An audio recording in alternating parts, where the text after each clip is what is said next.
প্রশ্ন এখান থেকে আপনার কাছে জানতে চাইবো, এই যে 32 নম্বর ধানমন্ডির যে ঘটনা আমরা দেখলাম, এটার পেছনেও কি আইএসআই এর মদত রয়েছে বলে আপনি মনে করেন? 100%। এটা তো 1971-এর প্রতিশোধ। এটা আমি আগেও বলেছি যে বঙ্গবন্ধুকে আঘাত করা, মুক্তিযুদ্ধকে আঘাত করা এবং বাংলাদেশের মুক্তিযুদ্ধের চেতনাকে আঘাত করার যতগুলো ঘটনা ঘটেছে, প্রত্যেকটি ঘটনা ইন্দিরা, এটা 1971-এর প্রতিশোধ এবং তার নেপথ্যে কাজ করছে আইএসআই। এবং সেই কারণেই কি ঢাকা বিশ্ববিদ্যালয়টাকে আরো বেশি করে তারা ক্যাপচার করতে চাইছে? কারণ এটা তো বিপ্লবের পীঠস্থান, আমরা জানি সব বিপ্লব আন্দোলনের শুরু ঢাকা বিশ্ববিদ্যালয়। দেখো, 32 নম্বর ভাঙার দিনের ঘটনাটি আমি তোমাকে যদি বিশ্লেষণ করি, বিকেল বেলায় লন্ডন প্রবাসী দুজন আইএসআই এর, একজন আমেরিকা একজন প্যারিস, সরি লন্ডন নয়, একজন প্যারিস একজন আমেরিকা প্রবাসী, দুজন আইএসআই এর এজেন্ট, যারা নিজেরা নিজেদেরকে স্বীকার করে যে তারা পাকিস্তানি এজেন্ট, তারা ফেসবুক লাইভ করে এই 32 নম্বর ভাঙার নেতৃত্ব দিয়েছে।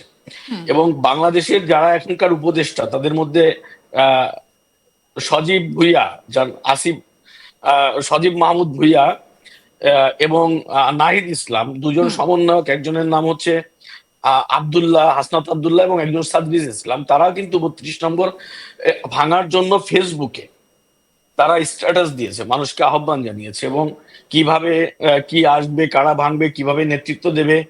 সেখানে কিন্তু প্যারিস থেকে বসে পিনাকি ভট্টাচার্য নামে যে লোকটি বাংলাদেশের বিরুদ্ধে অপপ্রচার করে, সে মূলত এটা নেতৃত্ব দিয়েছে। তো বাংলাদেশের মুক্তিযুদ্ধের সূতিকাগার 32 নম্বর যে বাড়িটি, এই বাড়িতে বসে বাংলাদেশের মুক্তিযুদ্ধ রচনা হয়েছে, মুক্তিযুদ্ধের নেতৃত্ব হয়েছে, মুক্তিযুদ্ধ ঘোষণা হয়েছে। সেই বাড়িটিকে গুড়িয়ে দেওয়ার একটাই অর্থ 1971-এর প্রতিশোধ, এবং সেটি ছিল আইএসআই এবং পাকিস্তান সেনাবাহিনী এবং বাংলাদেশে তাদের দোসরদের পরাজয়। সেই পরাজয়ের প্রতিশোধটি কিন্তু তারা এটা নিয়েছে। আর দ্বিতীয়ত, তুমি যে প্রশ্নটি করলে ঢাকা বিশ্ববিদ্যালয়, দেখো ঢাকা বিশ্ববিদ্যালয় আমরা দীর্ঘদিন ধরে বলে আসছিলাম যে এটি একটি আধুনিক মাদ্রাসা হয়ে গেছে, এটি মাদ্রাসা হয়ে গেছে 5ই আগস্টের পরে, কিন্তু তার আগে পর্যন্ত বিপ্লবের পীঠস্থান ছিল।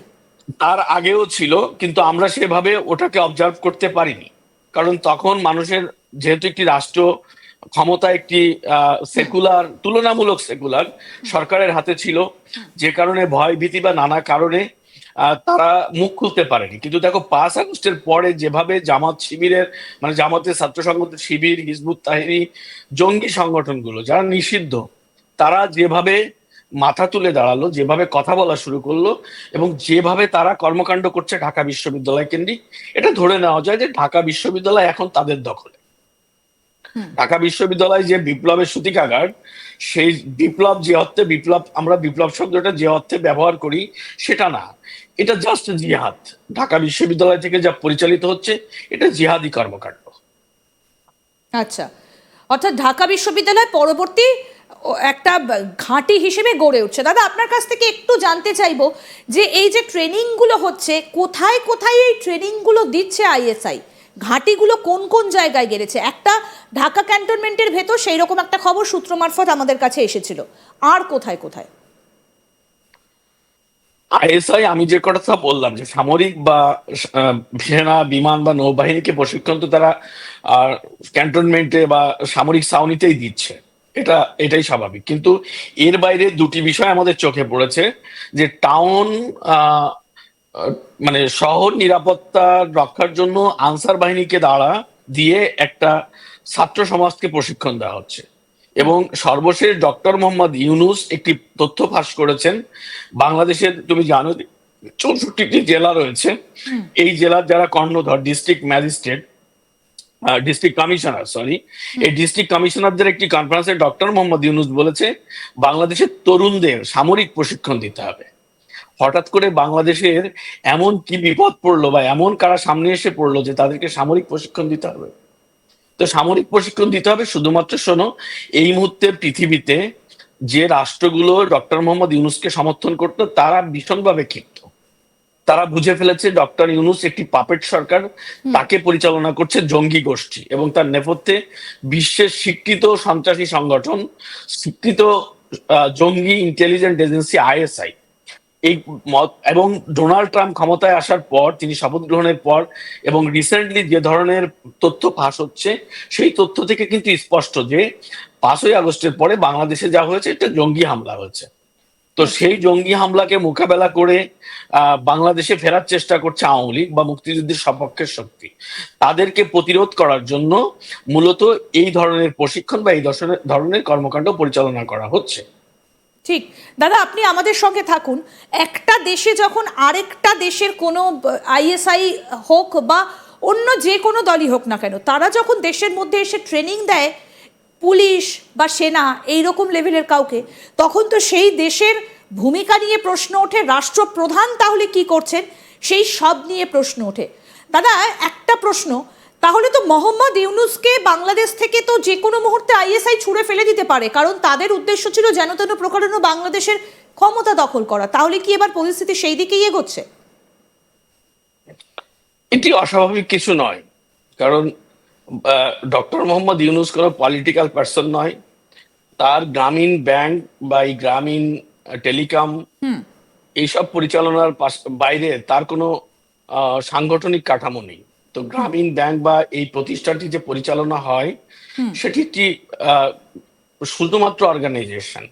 গ্রামীণ মানুষকে নিয়ে তিনি এই কাজটি করেছেন। তো তারা বিভিন্ন মতাদর্শের লোক। সুতরাং ডক্টর মোহাম্মদ ইউনূসের ব্যক্তিগত ফলোয়ার যারা মানে ওনার রাজনৈতিক দর্শন বা ওনার এই রাষ্ট্র পরিচালনার দর্শন পছন্দ করেন, এই সংখ্যা একদমই বাংলাদেশে নেই। এবং উনি কিন্তু 2007 সালে একটি রাজনৈতিক শক্তি গঠনের চেষ্টা করেছিলেন, হ্যাঁ, নাগরিক শক্তি নামে। এবং উনি সেটি ব্যাপকভাবে ব্যর্থতার পরিচয় দেন এবং একটা সময় উনি জাতির কাছে ক্ষমা চেয়ে দেশ ছেড়ে চলে যান, যে উনি আর কোনোদিন রাজনীতিতে আসবেন না। এবার তো উনি হঠাৎ করে রাজনীতিতে এসেছেন। রাজনীতি, এটিকে বলবো রাজনীতি, কারণ ওনার উপদেষ্টারা নিজেরাই বলছেন যে এটি একটি রাজনৈতিক সরকার। এবং আমরা কিন্তু বিভিন্ন মাধ্যম, বিশেষ করে ছাত্র শিবির, জামাত বা বিএনপি, হিজবুত তাহরির বিভিন্ন অর্গানাইজেশন যারা ওনাকে ক্ষমতায় বসানোর নেপথ্যে কাজ করেছে, তারা কিন্তু স্বীকার করছে যে এই আন্দোলনটি তারা কিভাবে করেছেন, কেন করেছেন। সুতরাং উনি অরাজনৈতিক সরকার না। এখন যে পরিবেশটি তৈরি হচ্ছে, উনি যদি এই জঙ্গিদের বিরুদ্ধে কথা বলতে যান, এই জঙ্গি দমনে উনি যদি কথা বলেন, তাহলে নিশ্চিত ওনাকে তারা সরিয়ে দেবে। এটি অবশ্যই যে ওনাকে সরিয়ে তাদের পছন্দের সরকার আনবে। এবং দেখো, বাংলাদেশে এই মুহূর্তে যে রাষ্ট্রপতি আছেন তাকে কিন্তু সরিয়ে দেওয়ার চেষ্টা চলছে বিভিন্ন প্রথম থেকেই। এবং তাকে তার বাসভবন ঘেরাও কর্মসূচি, অবস্থান কর্মসূচি, বিভিন্ন ধরনের তার বিরুদ্ধে কনস্পিরেসি হচ্ছিল। ইভেন দেখো, গতকালকে তাকে একটি জঙ্গি সংগঠনের পক্ষ থেকে হুমকি দেওয়া হয়েছে শহীদ মিনারে না যাওয়ার জন্য, ফুল দিতে না যাওয়ার জন্য। তো ইউনূস যেহেতু পাপেট, খেলনা, এই খেলনা যেহেতু যেভাবে তারা চাচ্ছে সেভাবে খেলছে, সুতরাং তাকে নিয়ে এখন পর্যন্ত রিস্ক মনে করছে না। যদি ইউনূস এই জঙ্গিদের বিরুদ্ধে খেপে যায়, এই জঙ্গিদের বিরুদ্ধে কোনো ইনিশিয়েটিভ নিতে যায়, তাহলে 100% তাকে সরিয়ে দেওয়া হবে। এটা নিয়ে কোনো কনফিউশন